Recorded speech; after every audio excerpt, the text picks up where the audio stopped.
Andre Russell কি এবার ধোনির পথে হাঁটছেন? আর কেকেআরের ভেতরেই ফাঁস হলো এমন এক গোপন খবর যেটা শুনলে আপনিও চমকে যাবেন।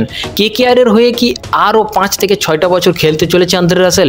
পুরো সমস্ত তথ্য আপনি আজকের এই ভিডিওতে জানতে পারবেন। তবে তার আগে কলকাতা নাইট রাইডার্স এবং আন্দ্রে রাসেলের ভক্ত হয়ে থাকলে ভিডিওটিতে লাইক করে কমেন্টে আমি কেকেআর লিখে দিন। আন্দ্রে রাসেল যে নামটা শুনলেই চোখের সামনে ভেসে আছে ছক্কার বৃষ্টি, বিধ্বংসী ব্যাটিং আর কেকেআরের জয়োল্লাস। কিন্তু কিছুদিন আগেই প্রশ্ন উঠেছিল রাসেল শেষ, রাসেলকে কেকেআর রিলিজ করতে চলেছে, রাসেলকে বাদ দাও। কিন্তু তার সমস্ত জবাব দিয়েছেন আন্দ্রে রাসেল। রাজস্থানের বোলারদের নিয়ে রীতিমতো তিনি ছেলে খেলা শুরু করে দিয়েছিলেন আগের ম্যাচে।